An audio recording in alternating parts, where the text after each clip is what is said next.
కన్యవారికి గనక చూసుకున్నట్లయితే ఇక్కడ మీకు ముందుగానే ఒక శుభ పరిణామాలు కాకుండా ఏదైనా అశుభ సంబంధించినటువంటి విషయాలు జరిగే ముందుగానే మీకు స్వప్న రూపంలో కానివ్వండి, బయట మీ నిత్య జీవితంలో జరిగేటువంటి సంఘటనలో కానీ ముందుగానే హింట్ కనుక తెలిస్తే బాగుండు అనిపిస్తుంటుంది. ఇది ఎవరిస్తారు? అమ్మవారే మనకి చెప్తూ ఉంటుంది స్వప్న రూపంలోని. యాదేవి సర్వభూతేషు స్వప్న రూపేణ సంస్థిత అని అంటూ ఉంటారు. అన్ని రూపాల్లో ఆవిడే ఉంది. మనకి ఇచ్చే ముందు హింట్ కూడా ఆవిడే ఇస్తూ ఉంటుంది. ప్రకృతి రూపం కదా ఆవిడ. ప్రకృతి అంటే ఎవరు? అందరూ కలిసి ఈ విశ్వంలో ఉన్న ప్రతిదీ కలిపి ప్రకృతి స్వరూపిణి కాబట్టి ప్రకృతి రూపంలో ఇస్తూ ఉంటుంది.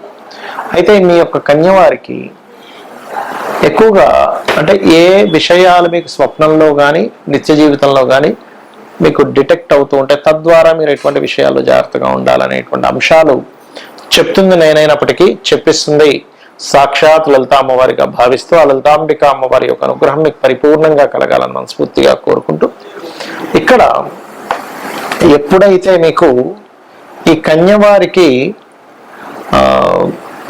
చూడండి నీటికి సంబంధించినటువంటి విషయంలో చూపిస్తూ ఉంటుంది. నీరు, తల్లి, లేకపోతే ఫుడ్ రిలేటెడ్ బిజినెస్లు కానివ్వండి, ప్రయాణాలకు సంబంధించిన విషయంలో మీకు హింట్ దొరుకుతూ ఉంటుంది అనమాట. అంటే అలాగా మీరు ఏదో ప్రయాణానికి ఒక దగ్గరికి వెళ్దాం అనుకున్నారు, పలానా ముఖ్యమైన అప్పుడే ఇంట్లో వాళ్ళు వెనక్కి పిలవడం, లేదా కింద దాకా వచ్చి అయ్యో తాళాలు మర్చిపోయిన వెనక్కి వెళ్ళడం, బయలుదేరదాం అనుకుండగానే కారు పంచర్ అవ్వడం కానీ, లేకపోతే ప్రయాణంలో ఒక రూట్లోకి వెళ్ళిన తర్వాత అయ్యో ఇక్కడ రోడ్ క్లోజ్ ఉంది, మళ్ళీ ఇంకో రూట్లోకి వెళ్ళడం, మొత్తం తిరిగి ఒక అరగంటలో వెళ్ళిపోవాల్సినటువంటి ప్రదేశానికి గంట సేపు తిరగడం. అదేవిధంగా మనకి ఏదైనా ఫుడ్ తిందామని ఒక హోటల్ దగ్గర ఆగితే ఆ ఫుడ్ బాగోకపోవడం. అదేవిధంగా నీటికి సంబంధించిన సమస్యలు తలెత్తడం. అది స్వప్నంలో నీరు లేనట్టుగా రావచ్చు, అంటే ఏదో పొలం పండిద్దామంటే నీరు ఆగిపోయింది, నీరు పంటలు లేవనుకునేది రావచ్చు. లేదా బయట కూడా మీరు ఒక్కొక్కసారి మనం చూస్తూ ఉంటాం కొన్ని అపార్ట్మెంట్స్లో సడన్గా వాటర్ ఆగిపోతాయి. ఆ వాటర్ ట్యాంక్ కూడా వేస్తా అంటాడు, వెయ్యడు.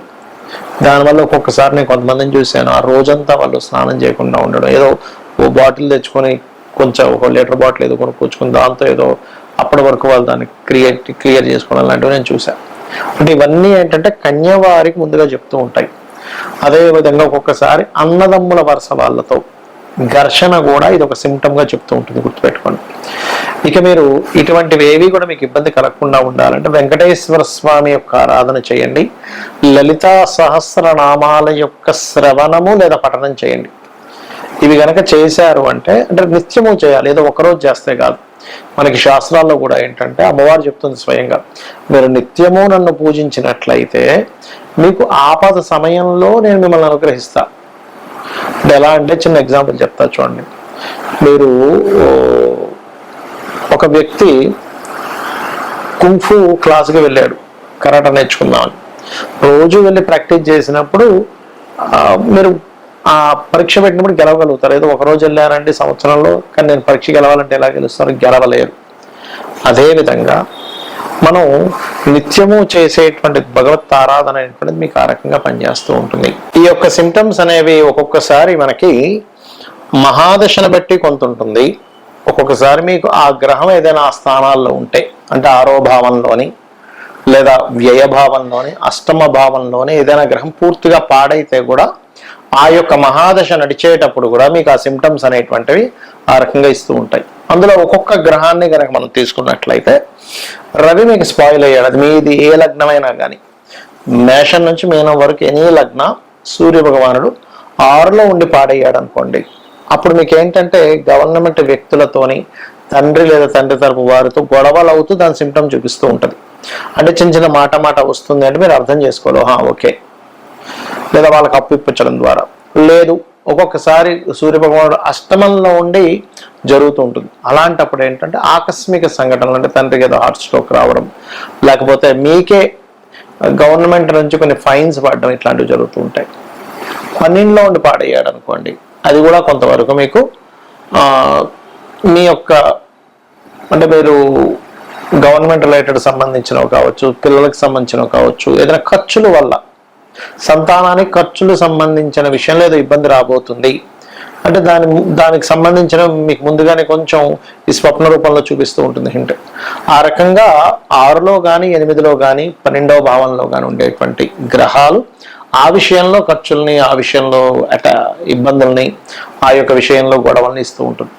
చంద్రుడు అనుకోండి, మీకు మనసు, మీకు చంద్రమహర్దశ నడుస్తుంది, చంద్రుడు 6, 8, 12 స్థానాల్లో ఉన్నాడు, పాడై ఉన్నాడు.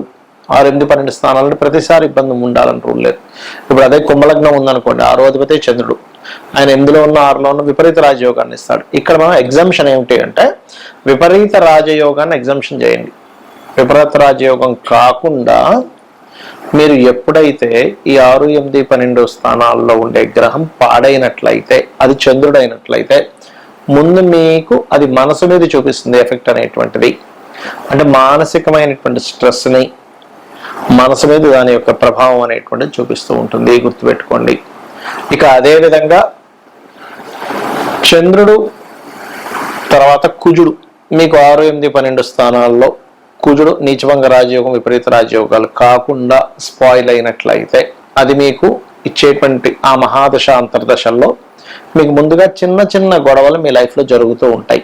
అది వాహనం మీద వెళ్ళేటప్పుడు వెనక నుంచి ఒకడు వస్తాడు, నువ్వు ఎలా నడుపుతున్నావు అంటాడు, లేకపోతే ఏదో ఒకటి భూమి కొనడానికి వెళ్ళాం, లేకపోతే ఇంట్లో వాళ్ళతో చిన్న చిన్న విషయాలనే పెద్ద గొడవలు అవ్వడం జరుగుతూ ఉన్నాయంటే మీకు నడుస్తున్న కుజమహర్దశ సంథింగ్ గోయింగ్ రాంగ్ అని మీరు అర్థం చేసుకోవాలి. అలా కాకుండా ఆ కుజుడు బాగున్నాడు, చిన్న చిన్న ల్యాండ్స్ డీల్స్లోనే బాగా డబ్బులు వస్తున్నాయి, అప్పుడు ఆ కుజుడు బాగా పనిచేస్తున్నాడు అని అర్థం. ఇక్కడ ఏంటంటే మహాదశ అది ఇచ్చేటువంటి ముందుగా చెప్పేటువంటి సిమ్టమ్ ఏమిటి మీకు ముందుగా అర్థమవుతూ ఉంది.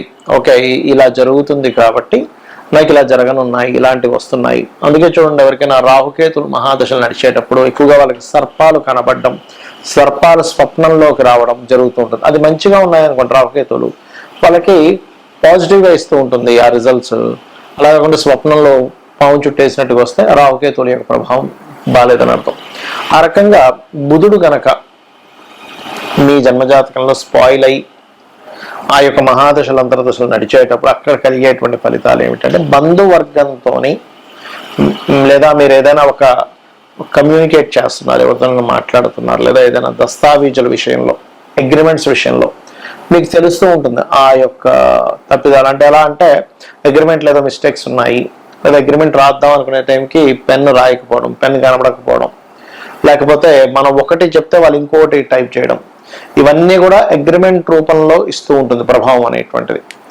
ఆ రకంగా మనకి గురుగ్రహం గనక మీకు 6, 8, 12 స్థానాల్లో పాడైతే గనక మీకు గురువుల నుంచి వచ్చేటువంటి కొన్ని ఏవైతే ఉంటాయో అవి మీకు అంటే వాళ్ళతో గొడవలు అవ్వడం కానీ, వాళ్ళ యొక్క ఆరోగ్య పరిస్థితి బాగోకపోవడం కానీ, ఆ రకంగా ఏదైనా దత్తక్షేత్రాలు వెళ్దామంటే ఏదో ఆటంకం రావడం కానీ, ఇవన్నీ కూడా ఏంటంటే మీకు గురుగ్రహం యొక్క మహాదశలు అంతర్దశలు మీకు బాగుండట్లేదని సిమ్టమ్ ఇస్తుంది అనమాట. అది శుక్రుడు స్త్రీలకి, వివాహానికి, లగ్జరీ లైఫ్కి, వాహనాలకి, గృహాలకు కారకుడు.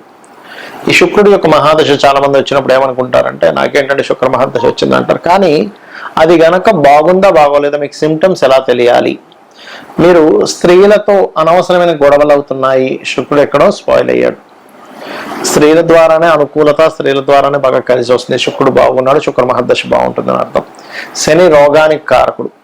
మీకు స్వప్నంలో కానీ లేదా బయట మీ యొక్క స్థితిగతుల్లో కొంచెం హెల్త్ పరంగా ఇబ్బంది ఉంది అంటే ఖచ్చితంగా మీకు అది రోగానికి దారి తీయనుంది అని అర్థం చేసుకోగలగాలి.